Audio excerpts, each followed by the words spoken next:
So for 2,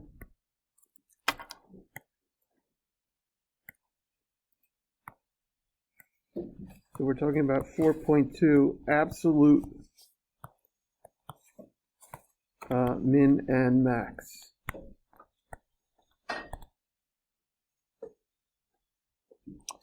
So if a function is continuous, okay, no holes in it, right? And on a closed interval, if f of x is continuous on a to b, closed interval, yes? Then I must be able to find the highest point and the lowest point of the function.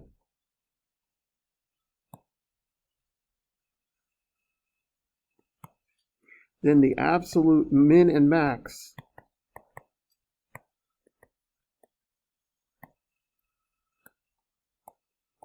can be found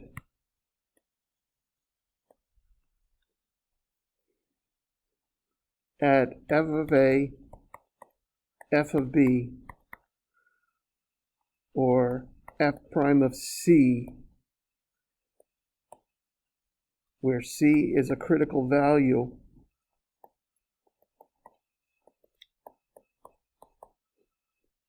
in the open interval.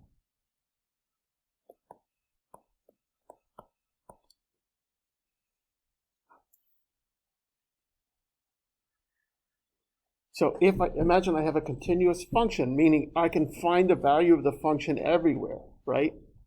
At a, at the beginning, anywhere in the middle, and anywhere and at the end of that interval, right? Then I've got to be able to find the highest point and the lowest point of the function. And where is it going to exist? Either at the endpoints or at a critical value. What are critical values? Remind me.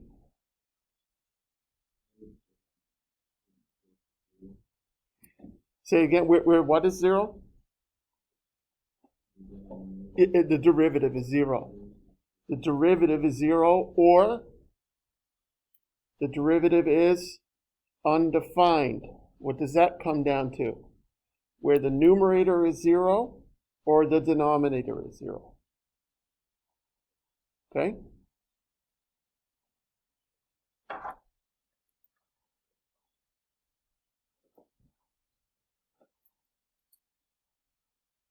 Right? So C is a critical value of f prime when f prime of C equals 0 or f prime of C does not exist. And again, the easier version of that, the Robert version of that, is when the numerator is 0 or the denominator is 0.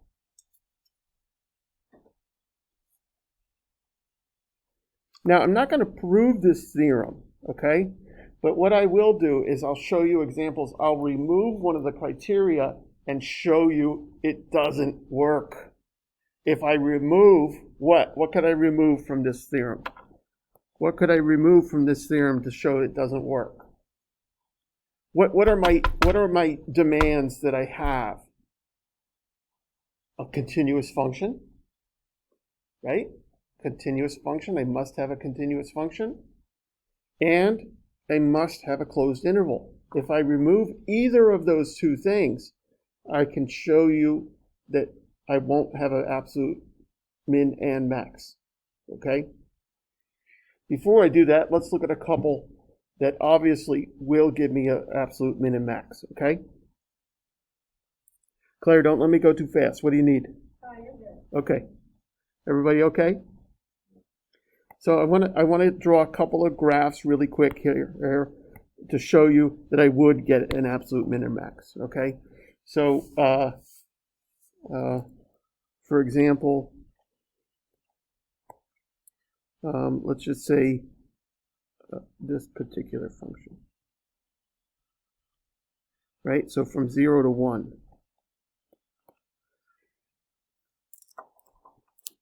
Where's the min? What's the min height? 0, right? So 1 comma 0, right? F of 1 is 0 is the min height, right? And that's all I'm looking for. I'm looking for the lowest height. Where's the max?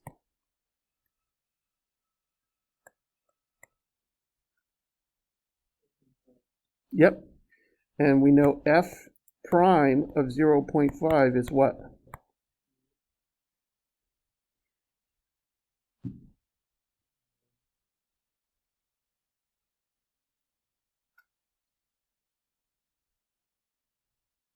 Does not exist. There's no, right, the slope on the left is different than the slope on the right, right?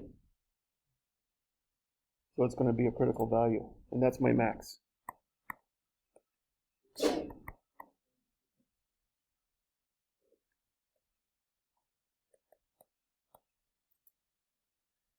So f of 0.5 is the max. I don't know what it is, because I didn't put a scale on my y-axis, but who cares? You can see I'm getting the critical value. I'm getting the height at the critical value.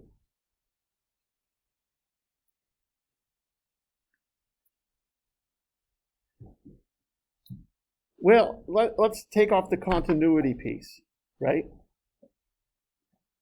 Let's take off the continuity piece. So let's say 1 over x squared on minus 1 to 1, right? So there's an issue, isn't there, with my closed interval? Because I can't use 0, right? I can't use 0. And it's obviously the function is going up and up and up, right? As I get close to 0 from the left or right. And there's absolutely no max here. Is there a min here? Yeah, right? What's the minimum? 1, yeah. The minimum happens at both endpoints in this case. And I can have repeated mins or maxes. It doesn't matter. I still want to just know what's the highest I can be, right? Mount Everest, right? I want to know what the max is. I don't care if there's another mountain the same size. I'll go climb that one too, if I survive Everest. I won't. I definitely would not.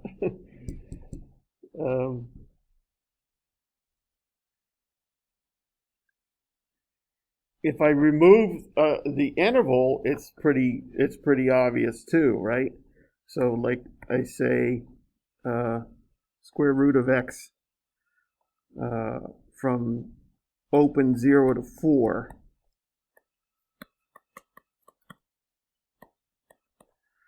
Right? What am I missing? Do I have a max? Yeah, 2, right? Square root of 4 is 2. And do I have a min? No min, right? I'll get really, really close to 0, but will I ever get to 0? No. Yeah, I could find a limit, but that's not what we're saying. We want to know what is the actual height. That's the lowest. Can't find the lowest one.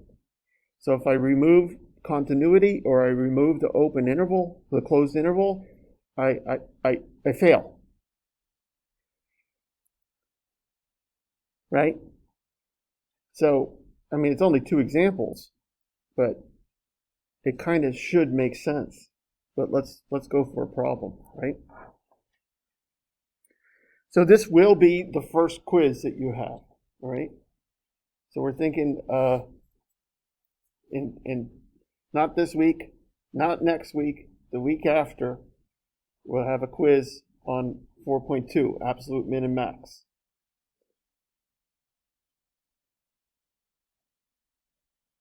I forget what I was going to do. Oh, yeah. So let me look at a couple of these problems. Actually, I'd rather go to the book. Where's my book? Sorry. Where are my downloads? Forget it.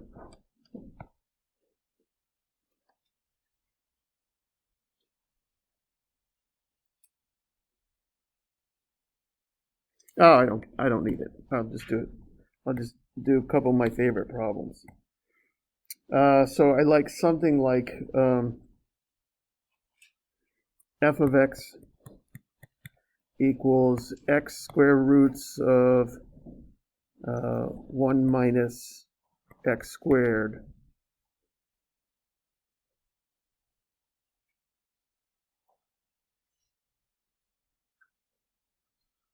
right on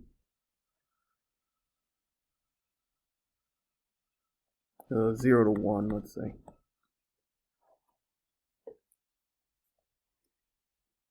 So, do you know what it looks like? Probably not. So what's a nice thing to do is to graph it, right? So it's really going to help you to graph almost everything from now on. I would say even graphing on the midterm would have been a smart thing to do.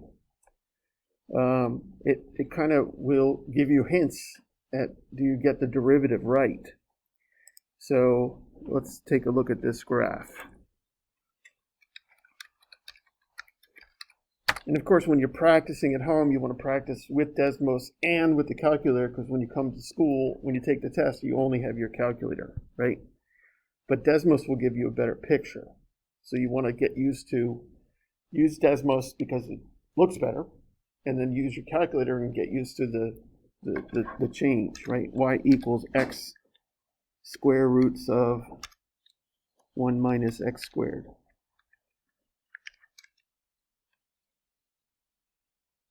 Pretty cool, huh? Pretty cool looking shape. You can see if I do the plus or minus on this, I get infinity. Do you see it, the infinity symbol? Yeah.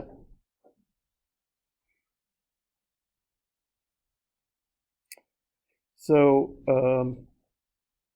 but I only went from 0 to 1, right? And so it's a nice, on Desmos, it's nice to be able to do this. I forget what I do. I think I do open brackets, I forget. But 0 less than x less than 1. I forget if oops. I have to use closed brackets. I forget. Didn't I do this with this class already this semester?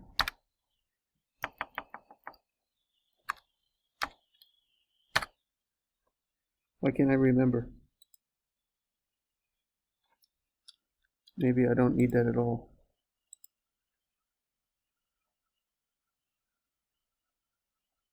Oh, curly brackets. Brain was still on vacation there. There it is, right? And you can see Desmos is kind of nice. It's giving me that max. You see it? But I can also put in this less than equal, less than equal, less than equal, and now you can see Desmos is really giving me the whole answer. It's giving me the lowest points and the highest points, right?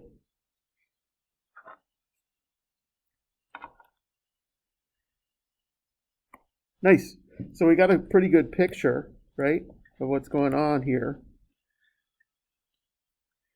It's pretty obvious that I know that this guy is going to give me the max, and these two will give me my mins, right? It's really that easy. So what's my process? I have to find the heights at the endpoints. I have to find the derivative. I have to find the critical value. I have to find the heights at the critical value. I'm going to write that down. Find f of a and f of b, the endpoints, right? Find the heights at the endpoints. Find f prime. Find the critical values of f prime.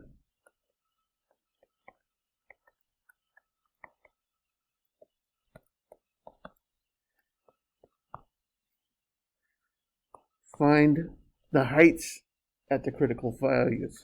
So f of c sub I. Meaning if there's one critical value, find f of c. If there's two critical values, find f of c1 and c2. Right? Yes, you with me? If there's three critical values, find the heights at all three critical values. Whenever I'm finding a height, I'm going back into the function.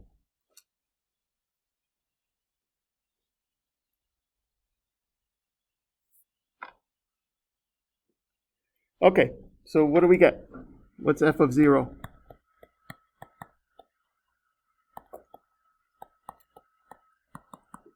And what is f of 1?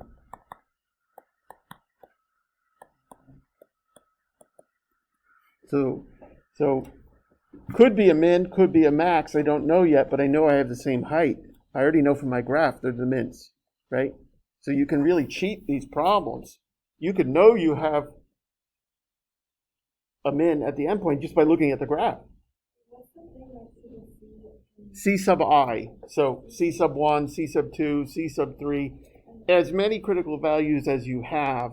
And that I just stands for an index. I index. It just means a counter. The first critical value, the second critical value, the third, right? Good. F prime, what is it?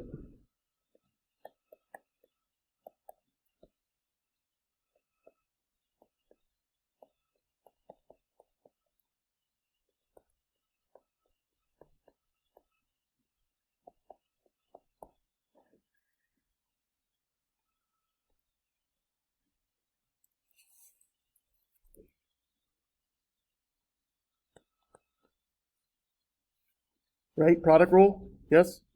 You're not copying me, you're doing it yourself.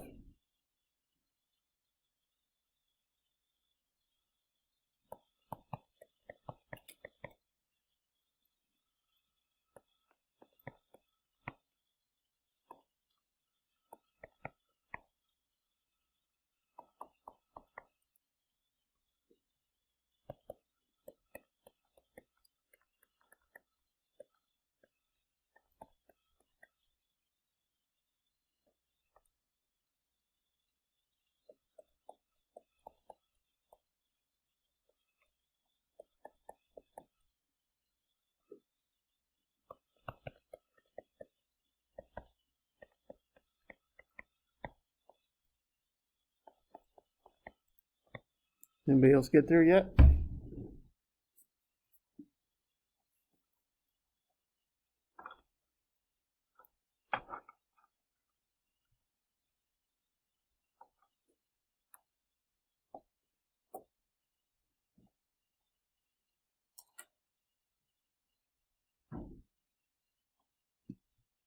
Yeah, Ryan? Bahami? Anybody else? Ian, yes? Ian? No? Not yet?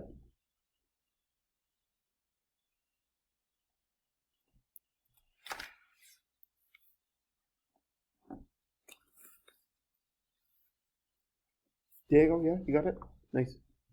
Marinado? Great. Awesome.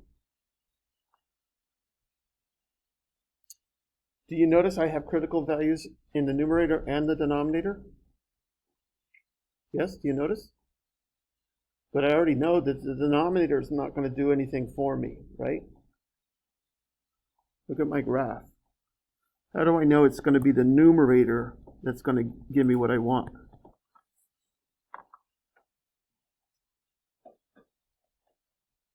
When the numerator is 0, the slope is 0, and there should be a horizontal tangent line.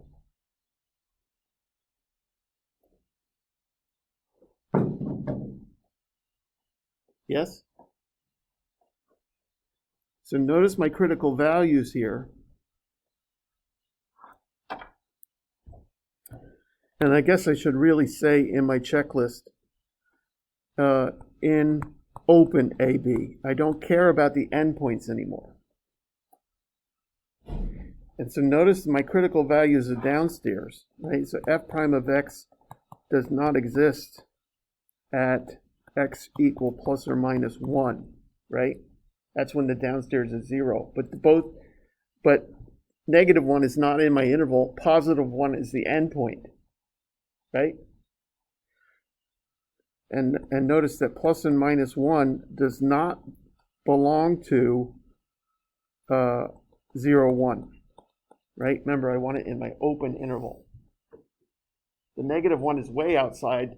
The 1 is right on the edge, but I don't care about it. I already know the height at 1. I don't need to know the height at 1 again. Yep. Where are you?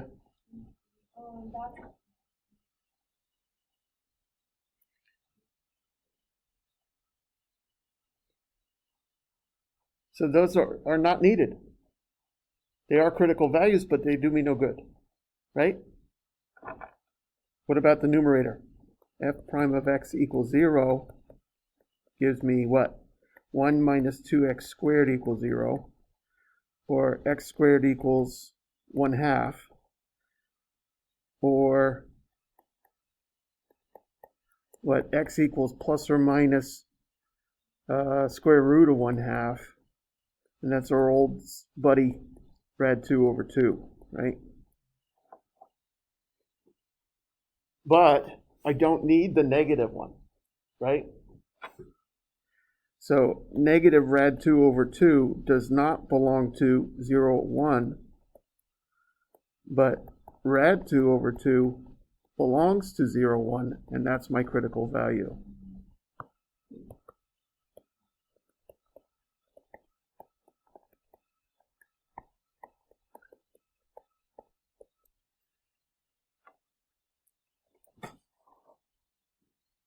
How are we doing? You okay?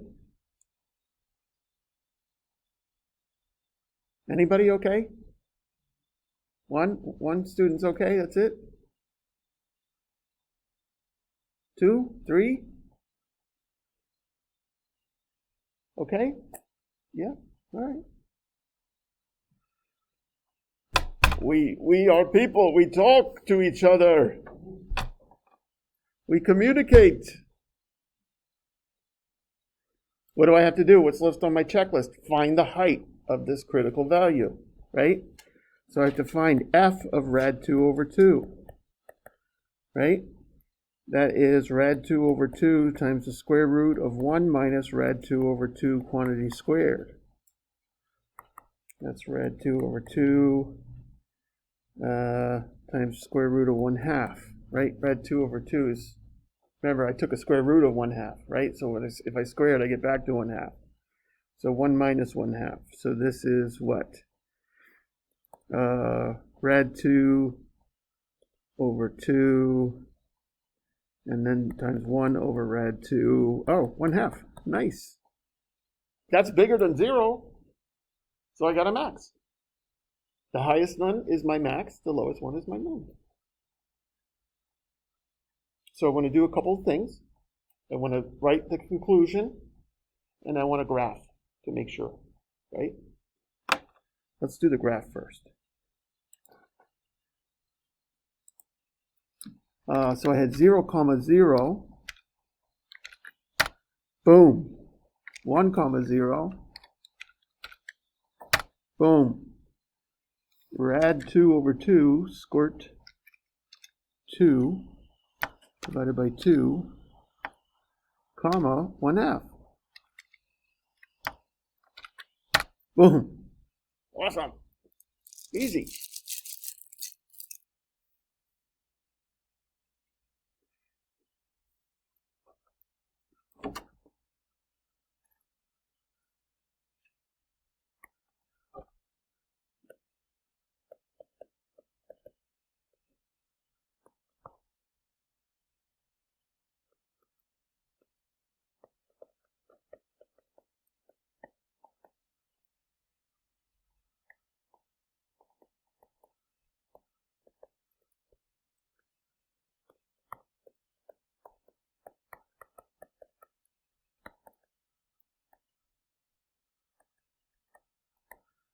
Of course, what's going to be the worst of this?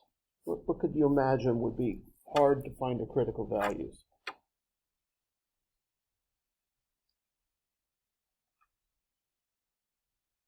What have you had the most trouble with so far this semester?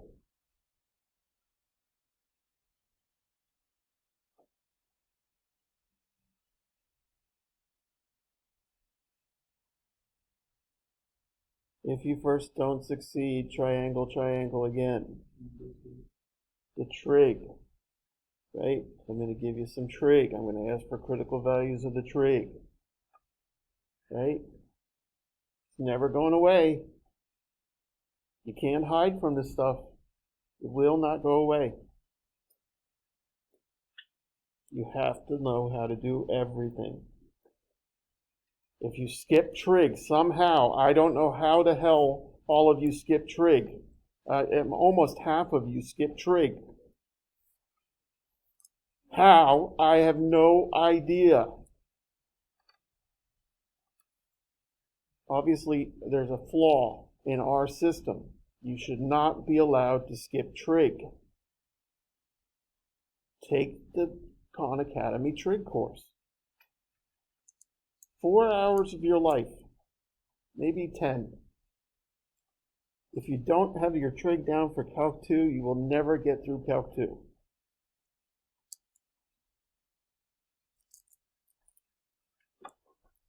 Let's see. Let's do one more problem and then. What? Oh shit! Well, we're done at 11:15. Oh, sorry about that. I was in Jersey all week, so I'm cursing a lot.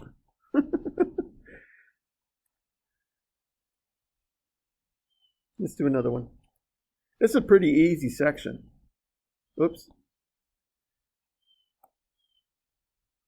Pretty easy section. That's nice. And now that means we only have 3 sections left. We're doing 4-2, 4-3, 4-6, 4-1.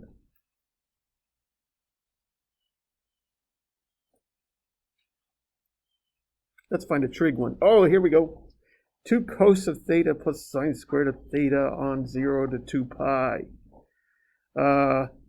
It's just asking for critical values, right? But why don't we do absolute min and max here? Why don't we do the whole problem, okay? So the only issue with the whole problem is what? I want a closed interval, right? So I want to go from 0 to 2 pi closed, okay? Does that make sense? So 2 cosine plus sine squared, right?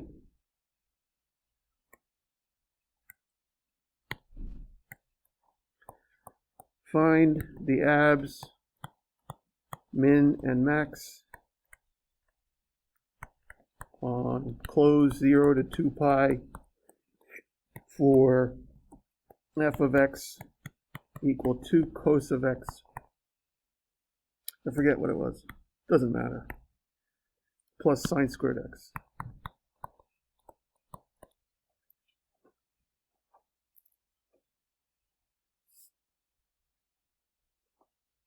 Anybody hate trig? Anybody hate trig? Don't. You got to lie to yourself. Lie to yourself. Right? If I say to my girlfriend, "Do you hate me?" and she says yes, it's over. Right?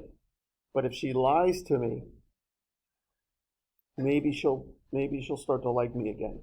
Right? After 13 years, she better.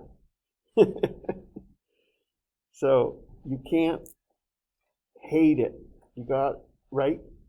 You've got to deal with it. The easiest thing to do when we hate something is not do it. Right? Think about it. So we want to make sure that we lie to ourselves and we work on it. Okay? Khan Academy trig class is not horrible. He's a little boring sometimes, but so what? Everyone is. All right, what do we have to do? We have to get a nice graph for this, right? We want to get a graph for it. Yes, you with me? So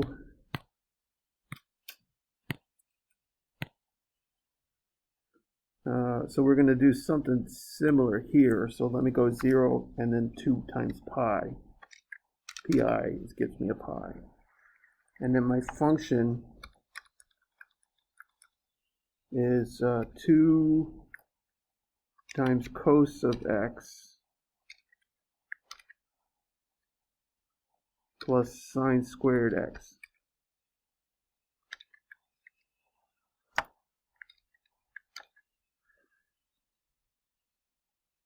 Nice. Look at that. That's awesome.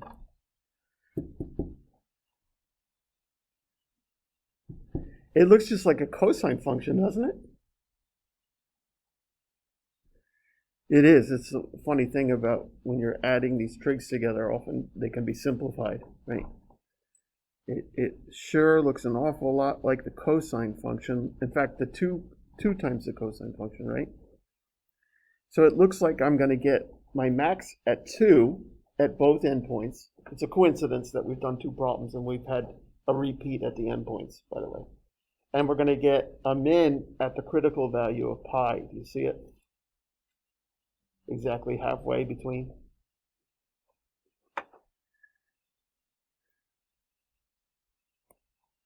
So f of 0 is 2 times the cos of 0 plus sine squared of 0.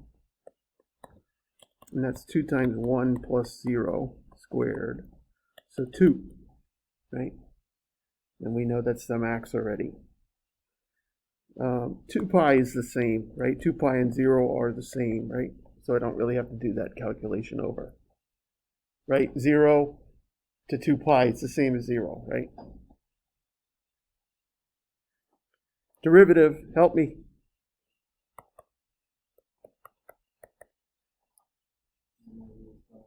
Good. Negative 2 times the sine of x, right?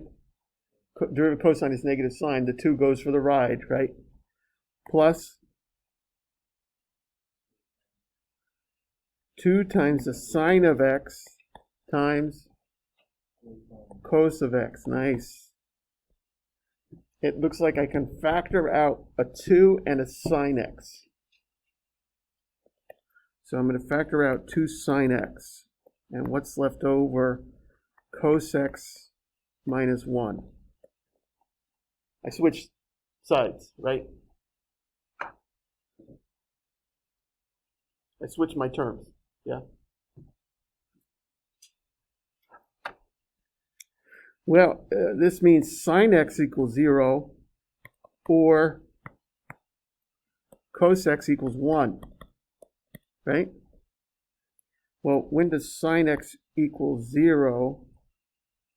At 0, pi, and 2 pi.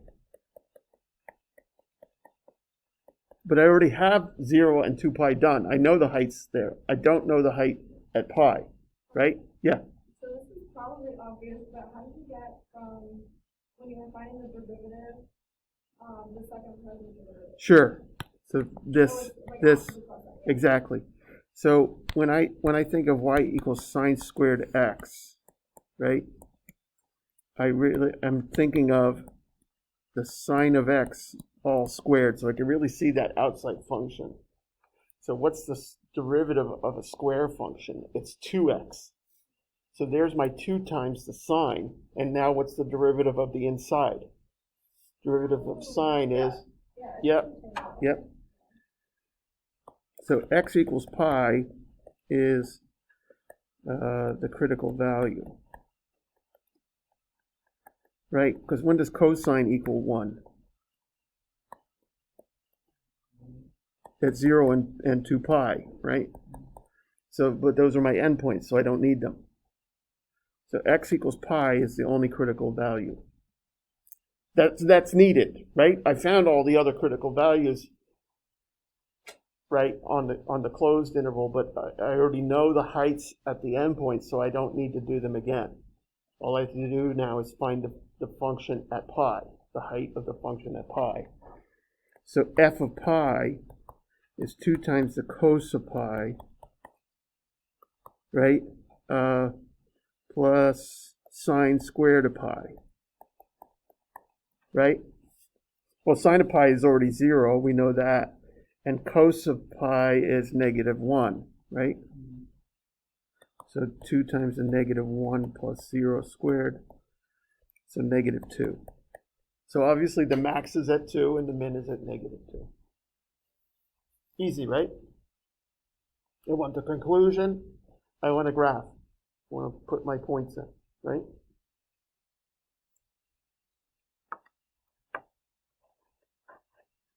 I didn't get my chapter 4 test or my final exams posted yet, but I will try and do it tomorrow, if at worst the weekend, okay? Okay, I have one more. Yes. So can you go up like just a tiny bit? Yeah. So, when you put sine of x equals 0 or cos of x equals 1, that was to find the critical value. That's right. So notice there's no denominator, right? So I only have to find when the numerator is 0. Yeah.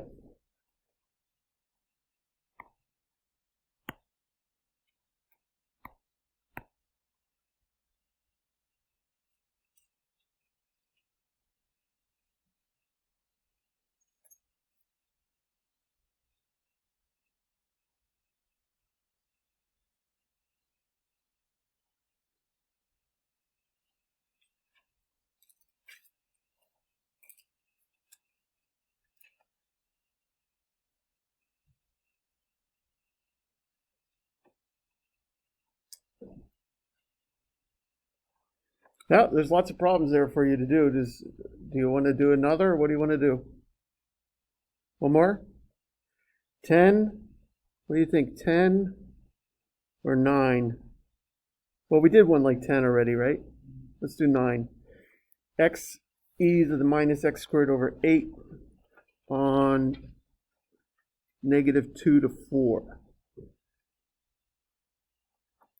I've got such a bad memory, I'm going to forget when I go off the page. I don't have a bad memory, I just lazy.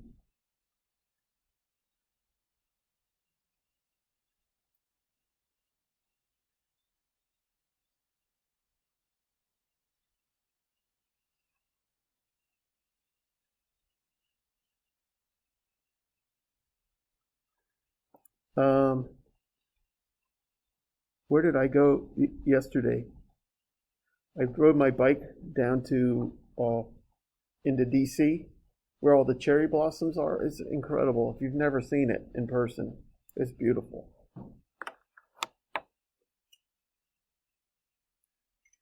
It's too many people, but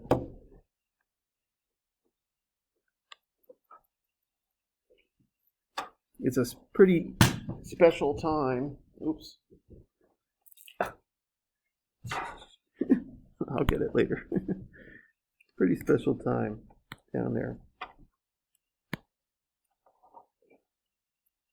All right, I've got my function. F of x is x e to the minus x squared over 8. And I've got the interval from negative 2 to 4. So I know this graph. Okay, so negative 2 to 4.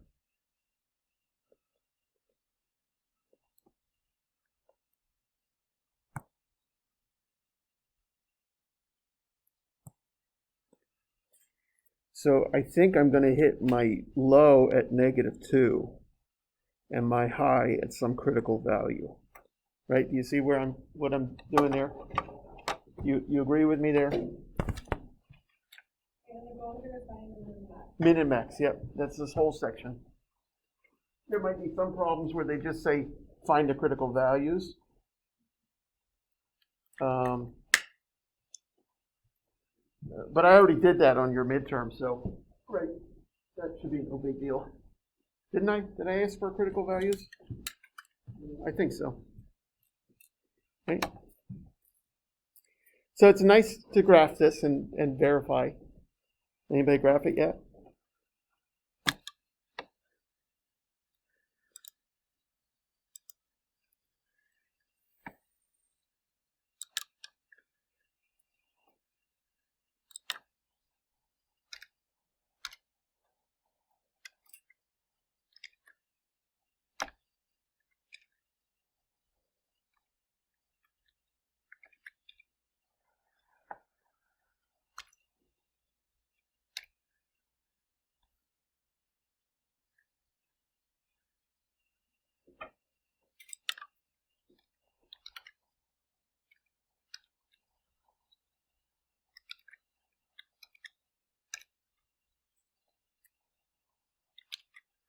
Yeah, we agree, right? The low is going to be at the left endpoint. The high is going to be at a critical value, right? You agree? Good. Let's find the endpoints. Let's find the derivative. Let's find the critical value. Let's find the height at the, we should only get one critical value, I think. On your mark, get set, go.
Nice. How'd we do? Anybody get him? Yes. For your derivative?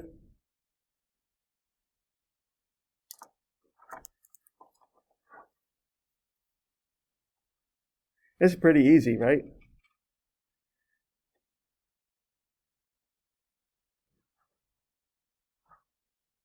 It's easy. Just lie to me. It's easy, right? Well, I mean, you get it? Claire? Where did I made a mistake somewhere? Just when you're using the product rule for the G side, I think Yeah. it should just be X minus two. So, but I, Oh, wait, no. yeah, right there, I get an X times an X for sure, right? Oh, no. Yeah, what's nice about it is I'm pretty convinced because of my graph, I'm pretty convinced I got it right. Right? I mean, so the first problem, right, your first quiz, you're going to know if you have it right or not. The trick is to not panic if you don't have it right. Right? If you're convinced you have it wrong, don't panic. Take a quick look and see if you can find your mistake and then just probably start the problem over. Right? Yes. Yep. Sorry.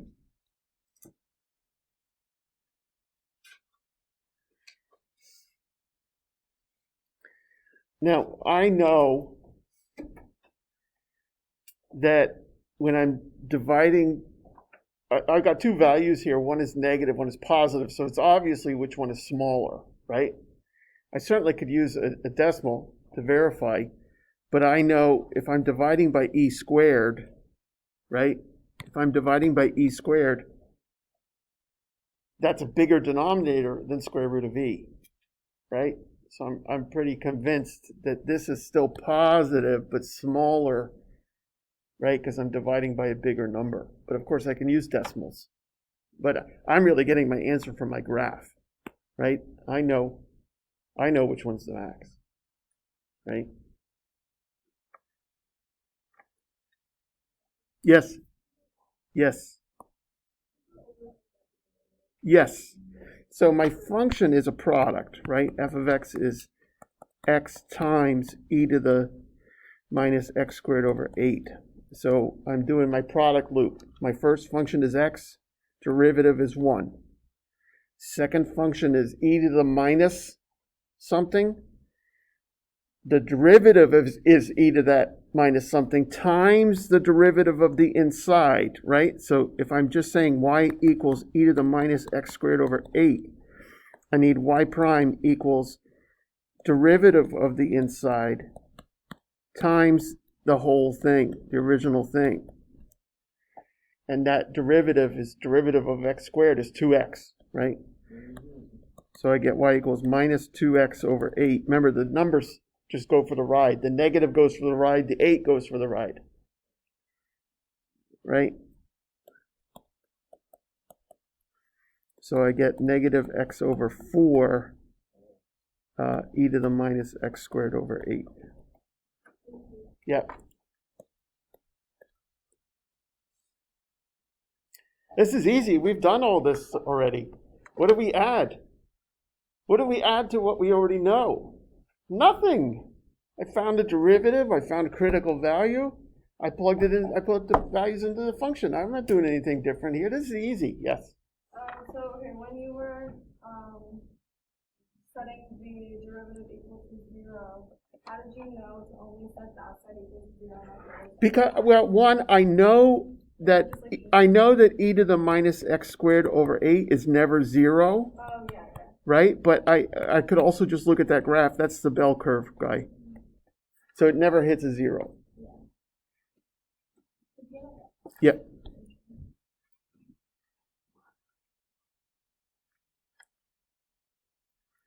All right, we're done today. Welcome back. end a little early. That's kind of nice. First day back from spring break.